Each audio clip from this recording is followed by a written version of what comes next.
ఒక చర్చ్లో ఒక పాస్టర్ గారు ఉన్నారంట. ఆ పాస్టర్ గారికి సంఘంలో చాలా మంది సంఘ సభ్యులు ఉన్నారు. మీలాగే క్రైస్ట్ టెంపుల్లో కూడా చాలా మంది దేవుని బిడ్డలు ఉన్నారు. ఆ సంఘంలో కూడా చాలా మంది సంఘ సభ్యులు ఉన్నారు. కానీ ఆ సంఘంలో ఇద్దరు ఉన్నారంట. వాళ్ళిద్దరు పాస్టర్ గారికి ఎప్పుడు ప్రాబ్లం క్రియేట్ చేస్తూ ఉంటారంటే, ట్రబుల్ మేకర్స్ అనమాట. ఇబ్బందిని కలుగు చేస్తూ ఉంటారు. ఒక వ్యక్తి ఏమో డాక్టర్, ఇంకొక వ్యక్తి ఏమో లాయర్ అంట.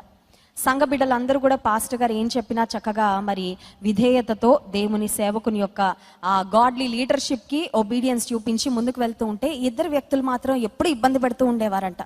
సరే, ఈ పాస్టర్ గారు వృద్ధాప్యంలోకి వచ్చేసారు. హాస్పిటల్ అడ్మిట్ అయ్యారు. డాక్టర్స్ చెప్పారు ఇంకా ఫ్యూ అవర్స్, కొన్ని గంటలు మాత్రమే ఈయన బ్రతుకుతారు, ఎందుకంటే ఇంకా అయిపోయింది, మేము చేయగలిగిన ట్రీట్మెంట్ అంతా చేశాము, వృద్ధాప్యంలో వచ్చేసారు కాబట్టి ఇంకెక్కువ కాలం ఇంకెక్కువసేపు ఉండరు అని చెప్తే, ఆ పాస్టర్ గారిని అడిగారంట ఫ్యామిలీ మెంబర్స్, మీకు ఏదైనా ఆఖరి కోరిక ఉందా నాన్నగారు అని వాళ్ళ పిల్లలు వచ్చి అడిగారంట. అడిగితే వెరీ ఇంట్రెస్టింగ్లీ ఆ పాస్టర్ గారు చెప్పారంట, నేను చనిపోతున్న సమయంలో నాకు ఇద్దరు వ్యక్తులు నా పక్కన ఉండాలని కోరుకుంటున్నానని చెప్పారంట. యూజువల్గా చూడండి, చనిపోయే సమయంలో భార్యను బిడ్డలను ప్రక్కన ఉండాలి అని కోరుకుంటారు. వాళ్ళతో చెప్పాల్సిన ఫేర్వెల్ స్పీచ్, ఆఖరి మాటలు ఏదో చెప్పి లోక ప్రయాణను ముగించుకొని దేవుని రాజ్యంలోకి వెళ్ళాలని కోరుకుంటారు.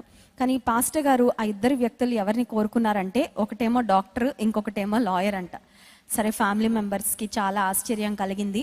సరే, నాన్నగారు కోరుకున్నారు కాబట్టి, పాస్టర్ గారు కోరుకున్నారు కాబట్టి ఆ ఇద్దరు వ్యక్తులను పిలిపించారంట. పాస్టర్ గారు మిమ్మల్ని రమ్మంటున్నారు, మీతో కాసేపు గడపాలని కోరుకుంటున్నారని.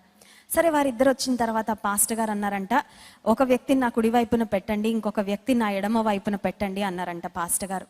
ఇప్పుడు ఫ్యామిలీ మెంబర్స్ అడిగారంట, నాన్నగారు ఏంటి కారణం, వాళ్ళిద్దరిని మీరు అసలు ఎందుకు రమ్మని అడిగారు, కుడివైపున ఎడం వైపున ఇద్దరు ఉండాలని ఎందుకు కోరుకుంటున్నారంటే, ఆ పాస్టర్ గారు చెప్పారంట, యేసుక్రీస్తు ప్రభు కూడా సిలువ వేయబడినప్పుడు కుడి ప్రక్క ఒక దొంగ, ఎడం ప్రక్కన ఒక దొంగ, ఇద్దరు పాపుల మధ్యలో చనిపోయి ఆయన పరలోకానికి వెళ్ళిపోయారు కదా, అందుకని ఇద్దరి మధ్యలో ఉండి నేను పరలోక రాజ్యానికి వెళ్ళాలని కోరుకుంటుంది. సో వెరీ ఫన్నీ ఇన్సిడెంట్, నిజంగా జరిగిన సంఘటనే కానీ కొంచెం హాస్యాస్పదంగా మనకు అనిపిస్తున్నప్పటికీ, పాస్టర్ గారు బాధించబడిన వ్యక్తి, అటు ఇటు ఉన్నవారు బాధకులు.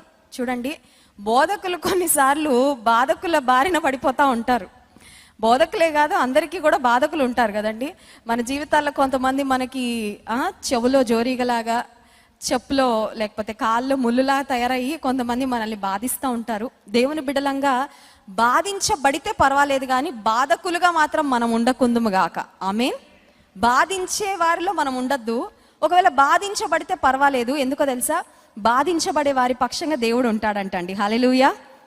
నీ ఒకవేళ బాధించబడుతున్న వ్యక్తివైతే, if you are being troubled by someone, ఎవరైనా నిన్ను టార్గెట్ చేస్తూ ఇబ్బంది పెడుతూ సూటిపోటి మాటలతో నిన్ను ఇబ్బంది పెట్టడానికే బ్రతుకుతున్నాము, అదే మా పరమావిధి అన్నట్లుగా ఎవరైనా బ్రతుకుతున్నట్లయితే ఏం పర్వాలేదు, బాధించబడే వారి పక్షంగా దేవుడు ఉంటాడు.